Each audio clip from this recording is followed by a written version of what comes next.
अस्सलाम वालेकुम। आज का जो हमारा टॉपिक है वो सस्टेनेबिलिटी पे है। सस्टेनेबिलिटी की जो टर्म है उससे हम लेक्चर 1 और लेक्चर 2 में हम देख चुके हैं। उसकी डेफिनेशन और उसका बेसिक कॉन्सेप्ट जो है वो मैं आपको पहले ही बता चुकी हूँ, लेकिन उसको रिपीट करने का इस टॉपिक को मकसद ये है कि इसमें कुछ इम्पॉर्टेंट पॉइंट्स और कुछ इसके इम्पॉर्टेंट कॉन्सेप्ट हैं। 1 से 2 कॉन्सेप्ट्स हैं जो कि आपको पता होना बहुत ज़रूरी है, इसलिए ये मैंने इंक्लूड किए हैं। First of all, what is sustainability? Sustainability पहले भी आपको एक्सप्लेन किया जा चुका है कि ये एक एबिलिटी है कि हमारी सर्वाइवल की, अर्थ के सर्वाइवल की, और उसमें अर्थ के सर्वाइवल में क्योंकि हम ऑर्गेनिजम्स, हम ह्यूमंस और हमारे जैसे दूसरे जो हमारे हमें असिस्ट करते हैं, हमें प्लांट्स और एनिमल्स हमें सर्विसेज प्रोवाइड करते हैं, वो हमारे रिसोर्स हैं, हम उन्हें यूज़ करते हैं। हमारा इकोसिस्टम है जिसमें सारी चीज़ें अपना रोल प्ले कर रहे हैं, हर ऑर्गेनिज्म अपना रोल प्ले कर रहा है, जिसके थ्रू पूरा एक सिस्टम जो है वर्क कर रहा है। ऑर्गेनिजम्स जो है एक दूसरे से अपनी फूड ऑब्टेन कर रहे हैं, एनर्जी ऑब्टेन कर रहे हैं, केमिकल्स ले रहे हैं, रिक्वायर्ड केमिकल्स ले रहे हैं। तो ये रिसोर्सेज का जो यूजेज है, अगर आप उसको इस तरह से यूज करें कि आपका रिसोर्स खत्म ना हो और वो आने वाली जनरेशन्स के लिए, जो हमारी फ्यूचर जनरेशन्स हैं उनके लिए अवेलेबल रहे, उसमें कोई कमी ना हो। ये ना हो कि आप जो प्रेजेंट जनरेशन है वो रिसोर्सेज को इतनी ज्यादा हद तक इस्तेमाल कर रही है कि जो हमारी बाद में आने वाली जनरेशन्स हैं उनके लिए वो बिल्कुल अवेलेबल ही नहीं है, वो एक्सटिंक्ट कर गई हैं, वो रिसोर्सेज वो अवेलेबल नहीं है। यही बात यहाँ डेफिनेशन में लिखी है कि ये एबिलिटी है अर्थ की, उसके जो नेचुरल, उसके जो सिस्टम है, उसके जो ह्यूमन कल्चर सिस्टम है, उसकी जो इकोनॉमी है, पूरे अर्थ की जो सर्वाइवल है उसके मुताबिक हम जिंदगी गुजारें। जिस तरह अर्थ का सिस्टम है, अगर हम उसी के अकॉर्डिंग अर्थ के सिस्टम को, नेचुरल सिस्टम को ही बरकरार रखें, और जैसे जैसे अगर कोई इन्वायरमेंटल में चेंजेस हो रही हैं उसके लिहाज से हम अपना यूज भी बदलें ताकि वो रिसोर्स को कोई नुकसान ना पहुंचा सके। And adapt to changing environmental conditions indefinitely, और जो इन्वायरमेंटल कंडीशंस यानी हमारी चेंज हो रही हैं उसके मुताबिक हम अपना यूज बदलें, हम वाइजली यूज करें अपने रिसोर्सेज को। तो ये जो टर्म, ये जो एबिलिटी है, ये सस्टेनेबिलिटी कहलाती है, जिसमें आप अपनी रिसोर्सेज को बहुत सोच समझकर वाइजली यूज करते हैं ताकि वो सबके लिए अवेलेबल हो, वो सिर्फ आप अभी के लिए अवेलेबल ना रहे बल्कि वो फ्यूचर के लिए भी हमारे पास महफूज रहे।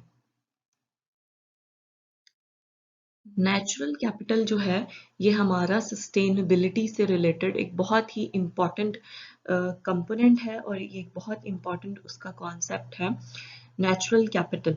नेचुरल कैपिटल क्या है? नेचुरल कैपिटल कंसिस्ट करता है आपका दो चीज़ों पर, जो है natural resources and natural services. Natural services and resources, resources and services that keep us and other forms of life alive and support our economies। ये सब चीज़ें जो हैं, ये जो रिसोर्सेज हैं, ये जो सर्विसेज हैं, हम इन्हीं की वजह से जिंदा हैं क्योंकि हम ये रिसोर्सेज यूज़ कर रहे हैं। हमारी जो नीड है, हम इन रिसोर्सेज, इन सर्विसेज के थ्रू हम अपनी नीड फुलफिल कर रहे हैं।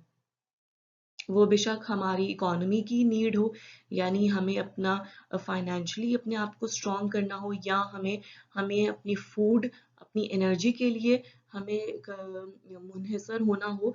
वो सब कुछ हम जो है नेचुरल कैपिटल के ऊपर हम डिपेंड कर रहे हैं। हम जो भी चीज़ अपने ले रहे हैं, नेचुरली जो चीज़ बनाई है हम उसी को एक्सप्लॉइट करते हैं, उसी को यूज़ करते हैं, उसी को एक्सट्रैक्ट करते हैं, और वो सब जो है हम उनको यूज कर रहे हैं और वो हमें सपोर्ट कर रही हैं। ये जो नेचुरल कैपिटल है जिसमें रिसोर्सेज एंड सर्विसेज इंक्लूड है, वो हमें हमारी लाइफ को सपोर्ट करती हैं।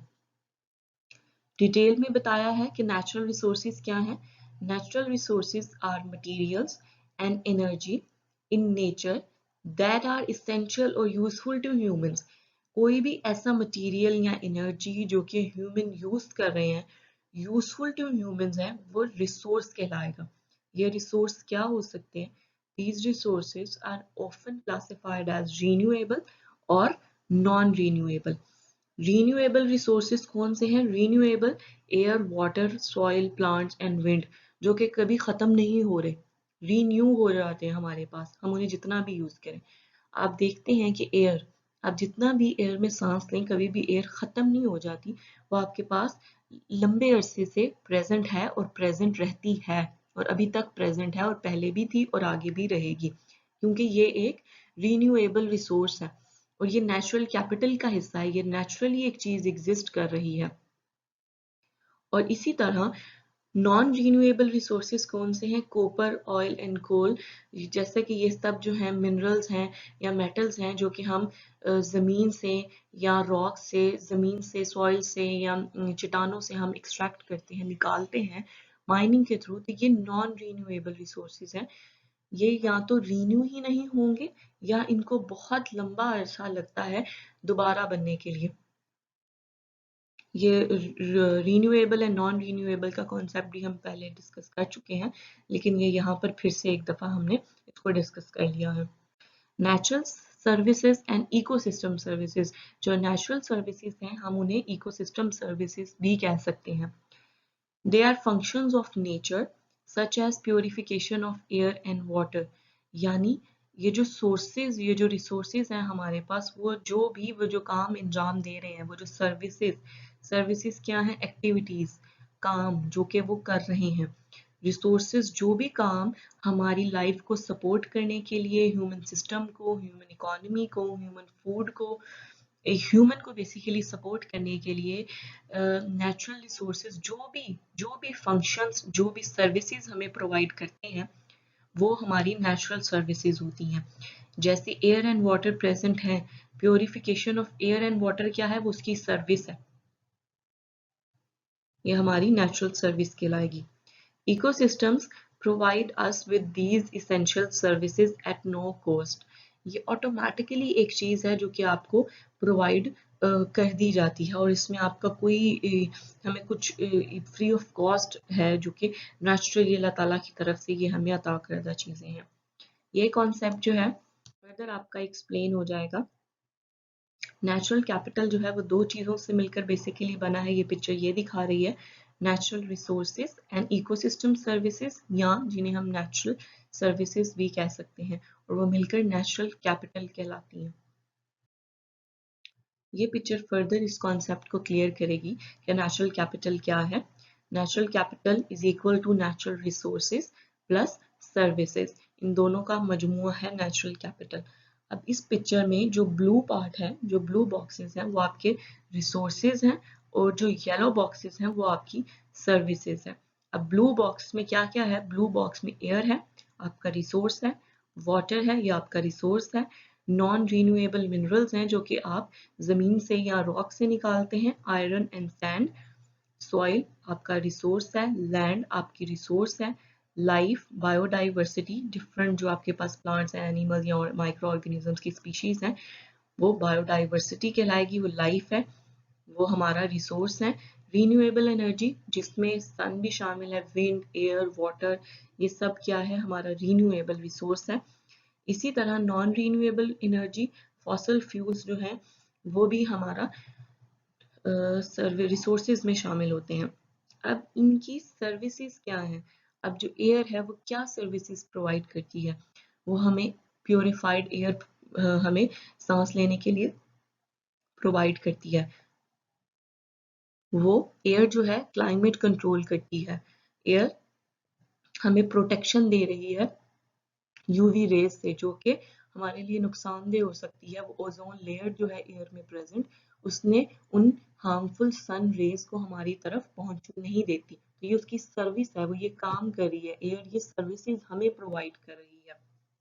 इसी तरह वाटर जो है, वाटर प्योरिफिकेशन, वेस्ट ट्रीटमेंट, जितना भी वेस्ट वाटर हमारे पास जनरेट होता है वो ट्रीट होता है, तो ये वाटर की सर्विसेज हैं जो कि हम यूज कर रहे हैं।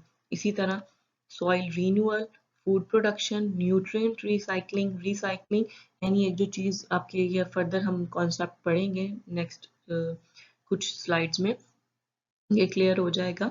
Population control and pest control, ये उसकी सर्विसेज हैं कि वो बायोडाइवर्सिटी जो है आपस में इतना पॉपुलेशन को कंट्रोल भी करती है, पेस्ट कंट्रोल भी करती है, क्योंकि वो जो आपके पास जानवर हैं, एनिमल्स हैं, वो कीड़े मकोड़ों को खाएंगे क्योंकि वो अपनी खुराक के तौर पे, तो वो कभी भी इतना ज़्यादा पेस्ट को होने नहीं देते, तो वो पेस्ट कंट्रोल भी करती हैं।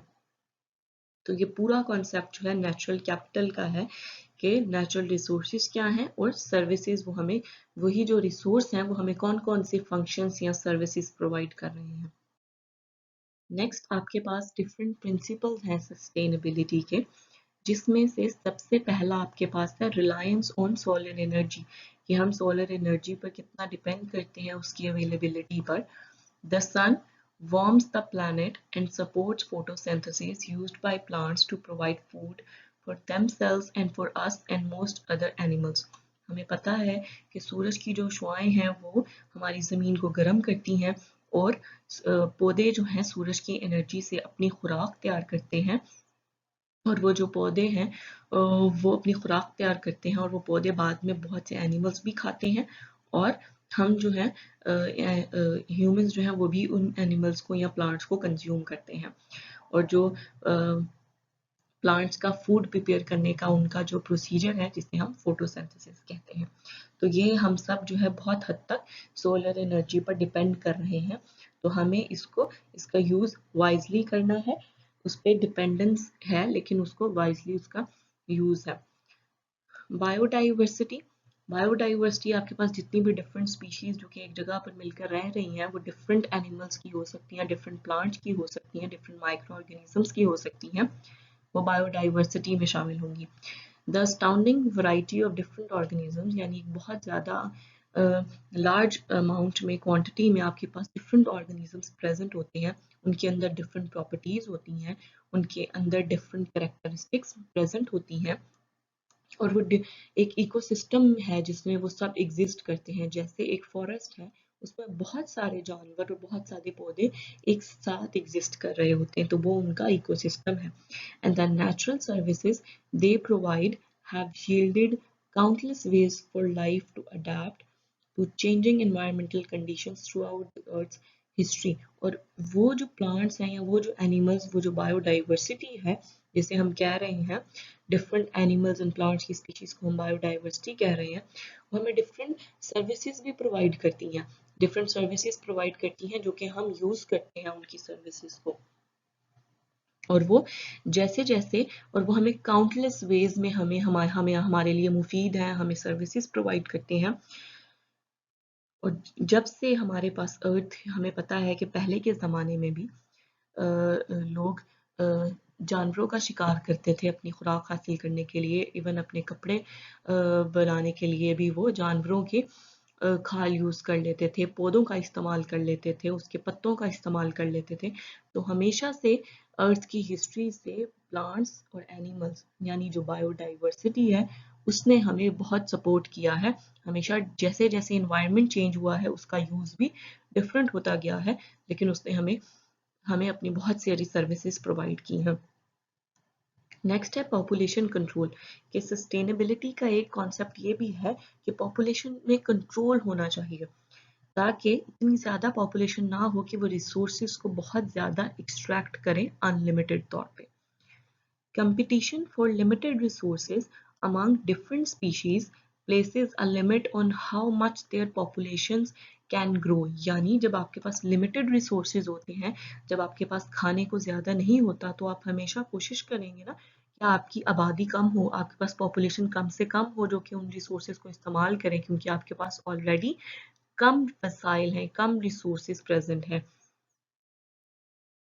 तो इसी तरह एनिमल्स भी, सपोज एनिमल्स के पास खाने के लिए प्लांट्स नहीं है, अगर वो किसी ऐसी जगह पे रह रहे हैं, तो वो क्या करते हैं, एनिमल्स अपने जैसे दूसरे एनिमल्स को खाना शुरू कर देंगे। तो उसमें क्या होगा, एनिमल्स की एक तो क्योंकि लिमिटेड रिसोर्स आ गया, उन्हें फूड प्रोवाइड नहीं हो रही, लिमिटेड फूड प्रोवाइड थी, वो अपने जैसे दूसरे जानवरों को खा रहे हैं, तो उनकी पॉपुलेशन में भी कमी आ रही है। ये पॉपुलेशन कंट्रोल का एक तरीका है। लास्ट जो साइंटिफिक प्रिंसिपल है सस्टेनेबिलिटी का, वो है न्यूट्रिएंट रिसाइकलिंग, यानी एक नेचुरल प्रोसेस है, उसमें न्यूट्रिएंट्स को रिसाइकल में होना चाहिए, उसका एक साइकिल जो है वो चलता रहना चाहिए। वो साइकिल क्या है? वो साइकिल है natural processes recycle chemicals that plants and animals need to stay alive and reproduce. जो भी केमिकल्स जो है एनिमल्स या प्लांट्स यूज करते हैं अपने सर्वाइवल के लिए, जिंदा रहने के लिए और रिप्रोडक्शन के लिए, वो नेचुरली जो है वो रिसाइकल होते रहते हैं, यानी वो इन्वायरमेंट में प्रेजेंट रहते हैं। There is little or no waste in natural system. Naturally अगर देखा जाए तो कोई भी वेस्ट प्रोड्यूस नहीं होता, बहुत ही कम अमाउंट में या लिटिल अमाउंट में आपके पास वेस्ट प्रोड्यूस होगा। जब अब ये इस चीज़ को न्यूट्रल रिसाइकलिंग को जो है ये पिक्चर आपको एक्सप्लेन कर रही है कि वो किस तरह साइकिल ये चल रहा है, किस तरह बार बार जो है एनिमल्स या प्लांट्स को ये केमिकल जो रिक्वायर्ड है वो उन तक पहुंचते रहते हैं। ये जो फर्स्ट एरो दिखा रहे हैं वो यहाँ पर येलो, ये जो एरो है वो शो कर रहा है कि elements in organic matter in animals. ये जो एनिमल्स हैं वो जो प्लांट हैं इनको खाते हैं, तो प्लांट्स के अंदर जो ऑर्गेनिक मैटर प्रेजेंट है वो एनिमल्स तक पहुंच जाएगा, वो एनिमल्स तक वो न्यूट्रिएंट जो है वो अब्जॉर्ब कर लेंगे। और दूसरा क्या होगा कि पौधे जो हैं वो अपना ऑर्गेनिक मैटर कहाँ से हासिल करते हैं? वो अपना ऑर्गेनिक मैटर, अपने न्यूट्रिएंट्स हासिल करते हैं सॉइल से। अब ये न्यूट्रिएंट्स उन्हें चाहिए होते हैं ग्रो करने के लिए, जिंदा रहने के लिए, जैसे हमें फूड चाहिए एनर्जी के लिए। तो ये कह लें कि ये जो न्यूट्रिएंट्स हैं ये एनिमल्स या प्लांट्स की फूड है। जैसे कि हम भी खुराक से हम डिफरेंट न्यूट्रिएंट्स, प्रोटीन्स, विटामिन ही हासिल करते हैं ना, इसी तरह प्लांट्स एंड एनिमल्स भी अपने लिए न्यूट्रिएंट्स उनको रिक्वायर्ड होते हैं। तो जो ये ऑर्गेनिक प्लांट्स हैं वो ऑर्गेनिक मैटर सॉइल से हासिल करते हैं, और सॉइल में वो किस तरह आए हैं न्यूट्रिएंट्स या ऑर्गेनिक मैटर? वो डीकम्पोजिशन के थ्रू आए हैं। वो जब प्लांट्स या एनिमल्स या कोई डेड बॉडी जो है, प्लांट्स की हो या एनिमल्स की डेड बॉडी हो, जब वो जमीन में मौजूद रहती है, जमीन के अंदर या जमीन के ऊपर काफी अरसे तक वो पड़ी रहेगी, तो वो डीकम्पोज हो जाएगी। और वो क्या करेगी? वो डीकम्पोज होकर डिफरेंट मिनरल्स जो हैं वो सॉइल में छोड़ देगी, और वो जो सॉइल में वो जो मिनरल्स हैं वो छोड़ देगी, तो प्लांट्स अपनी रूट्स के थ्रू उन मिनरल्स को अब्जॉर्ब कर लेता है। और जब वो उन मिनरल्स को अपनी रूट्स के थ्रू अब्जॉर्ब कर लेगा, तो वो ओवरऑल पूरे प्लांट्स में वो जो मिनरल्स हैं, वो जो न्यूट्रिएंट्स हैं या ऑर्गेनिक मैटर हैं, वो अपनी फूड के तौर पे वो उनको ग्रो करने के लिए, जिंदा रहने के लिए, रिप्रोडक्शन के लिए वो उसको यूज कर लेगा। और जब जाहिर सी बात है, जब पौधों में वो न्यूट्रिएंट्स आ गए हैं, जब एनिमल्स उन पौधों को खाएंगे, तो वो एनिमल्स में भी वो चले जाएंगे, और ये साइकिल ये चलता रहता है। तो बेसिकली ये जो चारों प्रिंसिपल्स हैं, साइंटिफिक प्रिंसिपल्स हैं, वो ये बता रहे हैं कि अगर आपने सस्टेनेबिलिटी के साथ लाइफ गुजारनी है, तो इन चारों प्रिंसिपल्स को आपने डिस्टर्ब नहीं करना। आपने ये जो नेचुरल सिस्टम चल रहा है, ये जो नेचुरल कैपिटल चल रहा है, इसको इसी तरह चलते रहने देना है। अगर आप इसी को फॉलो करते रहेंगे, इन्हीं प्रिंसिपल्स को फॉलो करते रहेंगे, तो आप सस्टेनेबिलिटी को फॉलो कर रहे हैं, और फर्दर जनरेशन्स के लिए ये सब रिसोर्सेज जो हैं वो अवेलेबल रहेंगे। अब ये जो पिक्चर है ये भी उन्हीं जो रिसोर्सेज हैं उनका आपस में जो है वो इंटरलिंक और एक ताल्लुक बता रही है, उनका रिलेशनशिप बता रही है। जैसे यहाँ पर दिखाया है कि आपको ग्रीन फील्ड्स हैं, यहाँ पर जो है एनिमल्स जो है अपनी उसके ऊपर फीड कर रहे हैं, और ये सन यहाँ पर दिखाया हुआ है, और वो जाहिर सी बात है कि प्लांट्स किस तरह ग्रो हुए हैं। जाहिर सी बात है, जब उनको वो फील्ड किस तरह ग्रो हुई है, जब उनको सूरज की रोशनी मिली है, वो ग्रो की, और वहाँ पर एनिमल्स जो है आसपास के इलाकों से, जाहिर सी बात है, वो अपनी फूड हासिल करने के लिए एनिमल्स आएंगे प्लांट्स खाने के लिए। अब वहाँ पर जब देखेंगे कि बहुत ज़्यादा यहाँ पर बहुत ज़्यादा सोर्स प्रेजेंट है, रिसोर्स प्रेजेंट है खुराक के लिए, फूड के लिए, न्यूट्रिएंट्स के लिए, तो बहुत सारे एनिमल्स जो हैं वो उस जगह का रुख करेंगे। बायोडाइवर्सिटी है ना वहाँ पर, यानी एनिमल्स और प्लांट्स का एक मिलाप होगा। वो क्योंकि बहुत ज़्यादा एनिमल्स और प्लांट्स आपस में इंटरलिंक उनका होगा, तो ये बायोडाइवर्सिटी होगी। पहले यहाँ पर लिमिटेड अगर एनिमल्स थे, तो जब देख कर के यहाँ पर बहुत अच्छी मिकदार में एक रिसोर्स प्रेजेंट है, तो यहाँ पर दूसरे भी देख देख कर दूसरे भी एनिमल्स यहाँ पर अपनी फूड के लिए यहाँ पर आएंगे। और जब वो ये सब रिसोर्स जो हैं वो देखेंगे आप कि वो खा रहे हैं, तो कुछ जगह जो है ये यहाँ पर भी आपको नज़र आ रही है कि वो फ्री हो रही है, वहाँ पर प्लांट सब ख़त्म हो रहे हैं। जब इतने ज़्यादा पॉपुलेशन एनिमल्स की जो उस प्लांट के ऊपर फीड करेगी, उस फील्ड के ऊपर फीड करेगी, तो क्या होगा, वो सब ख़त्म हो जाएगा। अब यहाँ पर इस पिक्चर में आप देख रहे हैं कि वो क्या हो गया कि एक तो जो डाइवर्सिटी है, जो एनिमल्स की स्पीशीज है वो यहाँ पर प्रेजेंट है, लेकिन कोई ग्रीन लैंड नहीं है क्योंकि उन्होंने कंज्यूम कर लिया उसको। अब वो कंज्यूम कर लिया तो क्या हुआ है कि अब पॉपुलेशन कंट्रोल किस तरह होगा, जब उनको कोई फूड नहीं मिल रही, तो आपको यहाँ पर एक एनिमल नजर आ रहा है और ये बाकी आपको यहाँ पर उसके आसपास उसको घेरे हुए नजर आ रहे हैं। अब वो घेरे हुए किस तरह है, क्यों है, क्योंकि जब उनको फूड नहीं मिलेगी तो वो अपने जैसा दूसरा एनिमल जो है, वो दूसरी कोई और स्पीशी जो है, वो उसको फूड के तौर पर, जो उससे कम ताकतवर जानवर होगा, वो उसको फूड के तौर पर ले लेंगे क्योंकि अब उन्हें प्लांट्स तो मिल नहीं रहे। वो जब उसको खाएंगे ऑब्वियसली जो पॉपुलेशन है उस स्पीशीज की वो कम हो जाएगी क्योंकि उसको खाया जा रहा है, अब वो कम हो गए हैं। और जब वो क्या होगा, जब वो मर जाएगा, एनिमल्स ने जितना वो रिक्वायर्ड है, वो जितना खा सकते हैं उसकी बॉडी को, उसकी मीट को, वो उसको कंज्यूम कर लेंगे और बाकी उसकी जो बोन्स है, उसकी बॉडी है, वो ज़मीन में पड़ी रहेगी। तो ये जो पार्ट होगा, ये पार्ट होगा न्यूट्रिएंट रिसाइकलिंग का, जिसमें उसकी बॉडी पड़ी हुई होगी, उसकी जो है वो न्यूट्रिएंट्स में तब्दील हो जाएगी। ठीक है, जैसे प्लांट्स हैं, एनिमल्स जो हैं वो फॉसल फ्यूल्स में चेंज हो जाते हैं जब वो जैसे मैंने आपको अभी पिछली न्यूट्रिएंट रिसाइकलिंग में मैंने आपको एक्सप्लेन किया कि जो डेड एनिमल्स या प्लांट्स होते हैं वही ऑर्गेनिक मैटर होते हैं, उन्हीं की डिकम्पोजिशन होती है। तो यहाँ पर इसकी जब जब इसको खा लेंगे, इसकी जो बॉडी होगी, इसकी जो बोन्स होंगी, उनकी डिकम्पोजिशन होगी और वो न्यूट्रिएंट के तौर पर फिर वो प्लांट्स को जो है वो फिर से अवेलेबल होगी, फिर प्लांट्स जो है उस न्यूट्रिएंट को अब्जॉर्ब करेंगे। नेक्स्ट जो है बस एक प्रिंसिपल, साइंटिफिक प्रिंसिपल यहीं तक थे सस्टेनेबल के। नेक्स्ट जो ये जो प्रेजेंट स्लाइड है, ये स्लाइड इस चीज़ को एक्सप्लेन कर रही है कि अभी आजकल हमारे माहौल में किस तरह की प्रैक्टिसेस चल रही हैं और हमें सस्टेनेबिलिटी को लाने के लिए हमें क्या क्या प्रैक्टिसेस जो हैं उसको अब हमें अचीव करना है। अभी जो है लोग ज़्यादा हमें पोल्यूशन क्लीन अप पे फोकस कर रहे हैं, यानी वो कह रहे हैं कि पोल्यूशन प्रोड्यूस हो जाए तो उसके बाद हम उसको जितनी हद तक हो सकेगा उसे कम से कम करने की कोशिश करेंगे। लेकिन सस्टेनेबल अप्रोच क्या है कि आप पोल्यूशन को क्रिएट ही ना होने दें, उसे पैदा ही ना होने दें, उसे प्रोड्यूस ही ना होने दें, उसे प्रिवेंट करें। तो ये सस्टेनेबल अप्रोच है। इसी तरह वेस्ट डिस्पोजल आजकल है कि वेस्ट को या तो बर्न कर दें या उसको ज़मीन में लैंडफिल कर दे, बरी कर दे।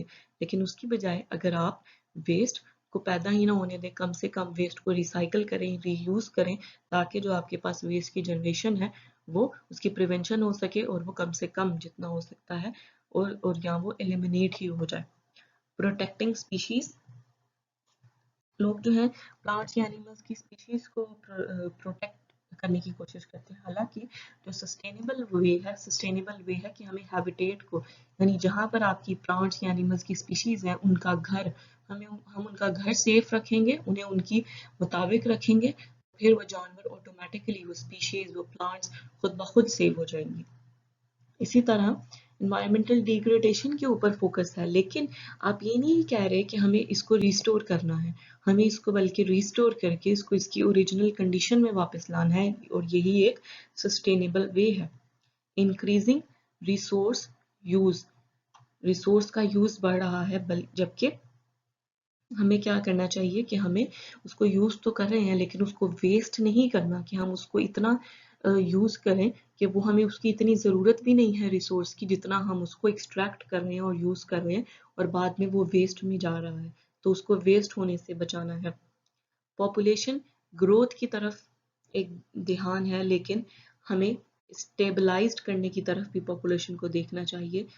स्टेबल होगी पॉपुलेशन, वो लिमिटेड जो रिसोर्सेज हैं उनको अच्छे तरीके से इस्तेमाल कर सकेगी और उनका ओवर यूज नहीं करेगी। Depleting and degrading natural capital की तरफ है कि जो हमारा डिग्रेड हो रहा है, हम उसको मजीद डिग्रेड कर रहे हैं, अपने नेचुरल कैपिटल को, अपने रिसोर्सेज को, जो डिप्लीट हो रहा है उसको डिप्लीट करते जा रहे हैं उन चीज़ों को, बल्कि हमें चाहिए कि जो चीज़ें अब जो डिप्लीट हो रही हैं उनको प्रोटेक्ट करें और अब उनको इस तरह के वेज लाएं, इस तरह के सस्टेनेबल तरीके लाएं जिनसे हम उनको नेचुरल कैपिटल को अपने महफूज कर सकें, उसका प्रोटेक्ट कर सकें। तो ये था आपका सस्टेनेबिलिटी पर लेक्चर। ये इंपॉर्टेंट कॉन्सेप्ट थे, साइंटिफिक प्रिंसिपल, नेचुरल कैपिटल, ये सस्टेनेबिलिटी का एक इम्पॉर्टेंट पार्ट है जो कि आपको बताना बहुत ज़रूरी था। आज का लेक्चर यहीं तक है। Thank you very much.